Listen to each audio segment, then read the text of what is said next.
आज हम आप लोगों को डीएनए तकनीक के साधन अथवा टूल्स ऑफ रिकम्बिनेंट टेक्नोलॉजी के बारे में बताएंगे। तो पूरी जानकारी के लिए मेरा पूरा वीडियो लास्ट तक देखिए। चलिए शुरू करते हैं। तो पुनर्योगस या रिकम्बिनेंट तकनीक में कई एंजाइम्स और विभिन्न प्रकार के डीएनए काम करते हैं। इन सभी एंजाइम्स और डीएनए के बारे में एक एक करके समझेंगे, लेकिन उससे पहले आपको बता दें कि ये जो मैंने टाइटल लिखा हुआ है डीएनए तकनीक के साधन, इसको दूसरे नाम से भी पूछा जा सकता है। पुनर्योगस बायोटेक्नोलॉजी के लिए आवश्यक पदार्थ कौन कौन से होते हैं, तो ये लिखकर भी पूछा जा, चाहे पूछा जाए डीएनए तकनीक के साधन, चाहे कहा जाए पुनर्योगस बायोटेक्नोलॉजी के लिए आवश्यक पदार्थ कौन कौन से होते हैं, तो इन दोनों नामों में से किसी भी नाम से पूछा जा सकता है।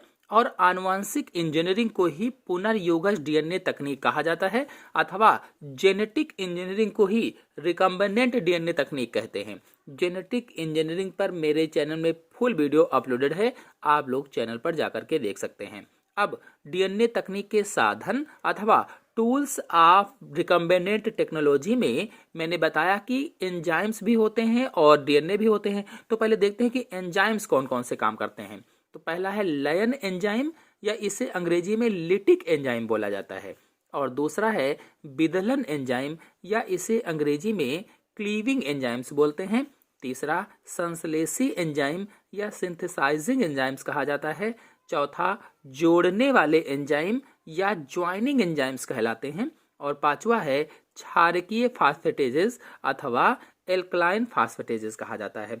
और अगर डीएनए की बात की जाए तो डीएनए में कौन कौन से होंगे।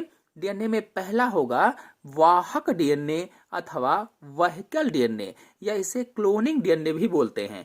और दूसरा है संक्रमण डीएनए, या इसे बाह्य डीएनए कहा जाता है अथवा इसे पैसेंजर डीएनए भी कहा जाता है।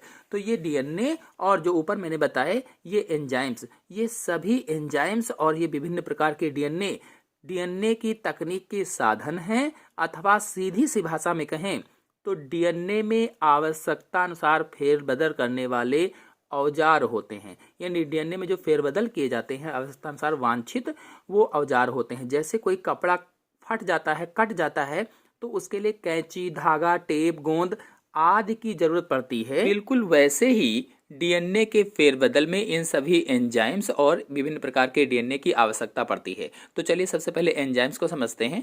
तो चलिए पहला एंजाइम है लायन एंजाइम या लिटिक एंजाइम के बारे में जान लेते हैं।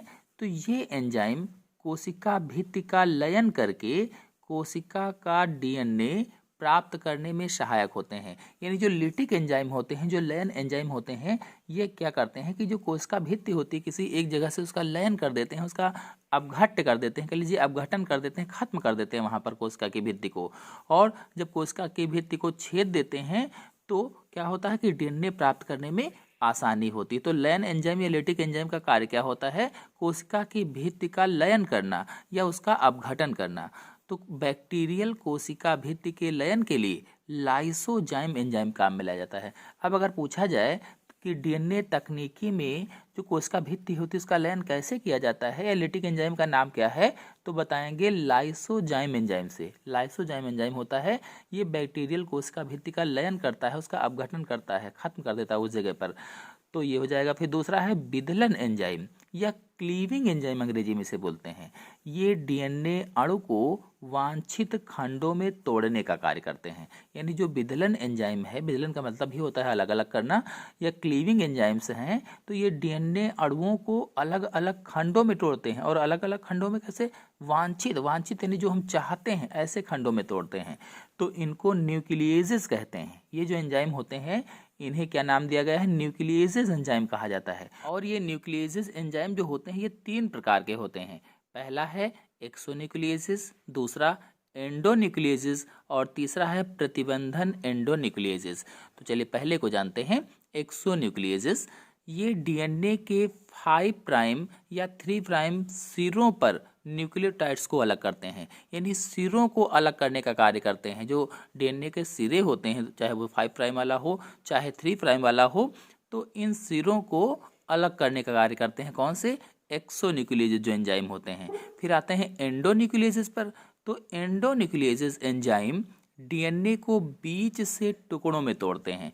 और जो एंडोन्यूक्लियेजेस हैं, जैसा कि आपको चित्र में दिख भी रहा है, ये एंडोन्यूक्लियेजेस एंजाइम डीएनए खंड को बीच से तोड़ते हैं, बीच से काटते हैं। तो डीएनए अणु के सिरों पर नहीं काटते हैं। ये सिरों पर कौन काटता है? एक्सोन्यूक्लियेजेस एंजाइम। जो एक्सोन्यूक्लियेजेस है ये डीएनए अणु के सिरों को काटता है, अलग करता है, जबकि एंडोन्यूक्लियेजेस जो एंजाइम है ये डीएनए को बीच से टुकड़ों में तोड़ते हैं, बीच से काटते हैं, सिरों पर नहीं काटते हैं। और फिर तीसरा है प्रतिबंधन एंडोन्यूक्लियेजेस। इसके बारे में फुल वीडियो मेरे चैनल में अपलोडेड है, फिर भी जल्दी से हम थोड़ा सा यहाँ पर आपको बता देते हैं। तो प्रतिबंधन एंडोन्यूक्लियेजेस या रिस्ट्रिक्शन एंडोन्यूक्लियेजेस इसको अंग्रेजी में कहा जाता है, ये डीएनए द्विक या डीएनए डुप्लेक्स को विशेष न्यूक्लियोटाइड अनुक्रमों पर इस प्रकार टुकड़ों में तोड़ते हैं कि उनके दोनों रज्जुकों के विमुख सिरों पर कुछ अयुग्मित क्षार होते हैं। यानी कि कहने का मतलब यह है, जैसा कि आपको चित्र में दिख भी रहा है, जो 5 प्राइम एंड है इसमें अयुग्मित क्षार देखिए दिखाए गए हैं AATT, और जो 3 प्राइम एंड है इसमें अयुग्मित क्षार दिखाए गए हैं TTAA। इनका युग्म नहीं है, वहां से कट कर दिया है इसने, यानी प्रतिबंधन एंडोन्यूक्लियेज ने वहां से क्या किया है, इसको कट मार दिया है। आपको यहीं पर बता दें कि प्रतिबंधन एंडोन्यूक्लियस को आणविक कैंची भी कहा जाता है, या अंग्रेजी में मॉलिक्यूलर सीजर भी इसको कहते हैं। और इस पर मेरे चैनल में फुल वीडियो अपलोड है, अभी मैंने बताया था, आप लोग जाकर के देख सकते हैं, इंपॉर्टेंट भी है परीक्षा के लिए। तो दोनों रज्जुकों के विमुख सिरों पर कुछ अयुग्मित क्षार होते हैं, उस इस प्रकार से टुकड़ों में इसको तोड़ते हैं। और इन स्वतंत्र अयुग्मित सिरों को चिपचिपे सिरे कहा जाता है, या स्टिकी एंड कहते हैं इनको। अंग्रेजी में स्टिकी एंड कहा जाता है इनको, जो स्वतंत्र हो जाते हैं, अलग हो जाते हैं, या हिंदी में चिपचिपे सिरे कहते हैं। और अयुग्मित क्योंकि इनका युग्म खत्म हो गया है। इन पर न्यूक्लियोटाइड्स के पेलिंड्रोम्स होते हैं। पेलिंड्रोम्स क्या है? तो अक्षरों का वह समूह या अक्षरों का समूह या वह शब्द जो आगे या पीछे दोनों तरफ पढ़ने पर एक ही समान से पढ़े जाते हैं, पेलिंड्रोम्स कहलाते हैं। जैसे मैंने मलयालम बताया था, ऐसे ही आपको बताया था नमन है, यानी दोनों तरफ से पढ़ने पर समान ही आए। और यदि आप डीएनए में जानना चाहते हैं कि जो न्यूक्लियोटाइड क्षार होते हैं इनमें कैसे होता है, तो आप लोग प्रतिबंधन एंडोन्यूक्लियोज वाला वीडियो देखेंगे, उसमें मैंने बताया है, यानी आणविक कैंची वाला आप वीडियो जब देखेंगे उसमें मैंने सारा डिटेल बताया हुआ है, आपको अच्छे से समझ में आ जाएगा। तो इन स्थानों पर, यानी जो पेलिंड्रोम्स होते हैं, इन स्थानों पर डीएनए के दोनों वलयकों के अयुग्मित दिशा में न्यूक्लियोटाइड्स का अनुक्रम समान होता है। यानी दोनों तरफ से पढ़ने पर न्यूक्लियोटाइड का जो अनुक्रम होता है वो समान होता है, इसे ही पेलिंड्रोम्स कहा जाता है। चलिए आते हैं अगले एंजाइम, संश्लेषी एंजाइम या सिंथेसाइजिंग एंजाइम्स पर। तो ये डीएनए संश्लेषण के लिए आवश्यक होते हैं, जो डीएनए है उसको बनाने के लिए आवश्यक होते हैं। ये 2 प्रकार के होते हैं, पहला डीएनए पॉलीमरेज और दूसरा रिवर्स ट्रांसक्रिप्टेज। तो पहले डीएनए पॉलीमरेज के बारे में जान लेते हैं। तो एक ऐसा एंजाइम है, संश्लेषी एंजाइम है, सिंथेसाइजिंग एंजाइम होता है। तो डीएनए पॉलीमरेज की सहायता से डीएनए टेम्पलेट पर पूरक डीएनए का संश्लेषण होता है, यानी जहां से कट गया है उस टेम्पलेट पर पूरक डीएनए बनाया जाता है। और जो रिवर्स ट्रांसक्रिप्टेज है, रिवर्स ट्रांसक्रिप्टेज की सहायता से आरएनए रज्जुक पर डीएनए वलयकों का संश्लेषण होता है। जो आरएनए रज्जुक होते हैं, प्राइम एंड वाले होते हैं, उस पर क्या होता है कि डीएनए वलयकों का संश्लेषण होता है, वहां डीएनए वलयक बनते हैं। फिर आते हैं अगले पर, जोड़ने वाले एंजाइम्स पर, यानी ज्वाइनिंग एंजाइम्स पर, अथवा लाइगेजेस इनको कहा जाता है। जो जोड़ने वाले एंजाइम होते हैं इनको क्या नाम दिया गया है? Ligases enzyme. तो इन एंजाइमों के द्वारा टूटे हुए पूरक डीएनए खंड जुड़ते हैं। जो डीएनए खंड टूट जाते हैं, जो पूरक उनके ऊपर आ जाते हैं, तो ये सब जुड़ते हैं एक में। इनको ऊतक लाइगेजेस भी कहते हैं, या टिश्यू लाइगेजेस कहलाते हैं। तो जोड़ने वाला एंजाइम कौन सा होगा? लाइगेज एंजाइम जोड़ने वाला एंजाइम होता है। कहाँ पर? तो डीएनए तकनीक का एक टूल होता है ये। फिर अगला है क्षारकीय फास्फेटेज।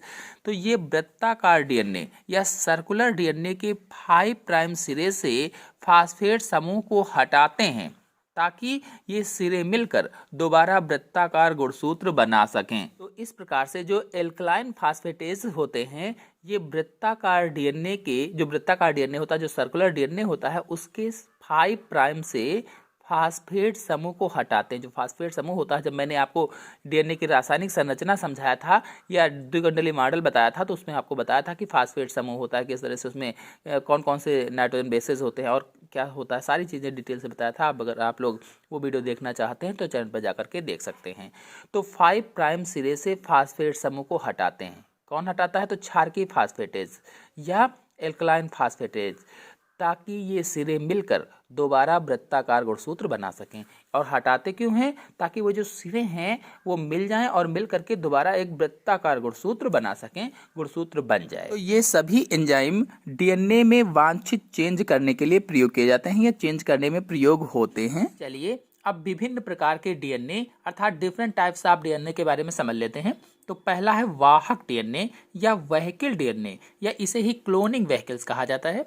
तो प्लाज्मिड तथा बैक्टीरियोफेज के डीएनए अणु को उचित पोषक के अंदर पहुंचाने के लिए पुनर्योगज डीएनए या रिकम्बिनेंट डीएनए को उपयोग में लाया जाता है। इसी कारण इसको वाहक डीएनए कहा जाता है। मतलब वाहक डीएनए के द्वारा ही प्लाज्मिड तथा बैक्टीरियोफेज का जो डीएनए होता है, इसके डीएनए को किसी व्यक्ति में डालते हैं। तो किसी व्यक्ति अर्थात वो पोषक जिसमें डाला जाता है, चूंकि इसके द्वारा डीएनए अणु को ले जाया जाता है, इसीलिए इसे वाहक डीएनए कहा जाता है या वेहिकल डीएनए कहते हैं या क्लोनिंग डीएनए कहते हैं। तो दूसरा है संक्रमण डीएनए या बाह्य डीएनए। तो यह नया बना संश्लेषित डीएनए है जिसको वाहक डीएनए के साथ उचित पोषक में पहुंचाया जाता है। ये वो डीएनए होता है जो नया बनाया जाता है और इसी नए डीएनए को वाहक डीएनए के द्वारा पोषक में पहुंचाया जाता है। जो पहला वाला मैंने बताया वाहक डीएनए, उसके द्वारा इस नए बने डीएनए को पोषक के अंदर पहुंचाते हैं। जो संक्रमण डीएनए है या पैसेंजर डीएनए है, ये कई विधियों के द्वारा बन सकता है। पहला है पूरक डीएनए या कॉम्प्लीमेंट्री डीएनए। तो आरएनए टेम्पलेट्स पर रिवर्स ट्रांसक्रिप्टेज एंजाइम की सहायता से इच्छित डीएनए का संश्लेषण किया जाता है। यानी जो आरएनए टेम्पलेट्स होता है उस पर जो रिवर्स ट्रांसक्रिप्टेज एंजाइम होता है, इसकी सहायता से हेल्प से डीएनए को बनाया जाता है। एल्कलाइन फास्फेट एंजाइम के द्वारा आरएनए डीएनए कॉम्प्लेक्स से डीएनए के एक वलय को अलग कर लिया जाता है। इस वलयक पर पूरी वलयक का संश्लेषण किया जाता है, जिससे नए डीएनए अणु बन जाते हैं। इस प्रकार से संश्लेषित डीएनए को cDNA कहते हैं। जो बना नया डीएनए है उसको cDNA कहा जाता है। फिर अगला है संश्लेषित डीएनए या सिंथेटिक डीएनए या sDNA कहलाता है। तो इस प्रकार के डीएनए का संश्लेषण उचित डीएनए टेम्पलेट्स पर डीएनए पॉलीमरेज एंजाइम की मदद किससे किया जाता है। पूरक डीएनए किससे बना था? रिवर्स ट्रांसक्रिप्टेज एंजाइम से बना था। और संश्लेषित डीएनए किससे बना है? पॉलीमरेज एंजाइम की मदद से बना हुआ है। फिर तीसरा है अनियमित डीएनए या रैंडम डीएनए। तो प्रतिबंधन एंडोन्यूक्लियोज एंजाइम जो होता है, जो रेस्ट्रिक्शन एंडोन्यूक्लियोज होता है, इसकी मदद से किसी जीव के गुणसूत्र या डीएनए को छोटे छोटे खंडों में पृथक करके या पृथक करने पर बने डीएनए खंडों को अनियमित डीएनए कहा जाता है। यानी कोई भी गुणसूत्र है उसके डीएनए को छोटे छोटे खंडों में तोड़ दिया जाता है, तो उन्हीं खंडों को अनियमित डीएनए कहा जाता है या रैंडम डीएनए कहते हैं। तो ये किसकी मदद से किया जाता है? तो प्रतिबंधन एंडोन्यूक्लियस एंजाइम या रिस्ट्रिक्शन एंडोन्यूक्लियस से किया जाता है।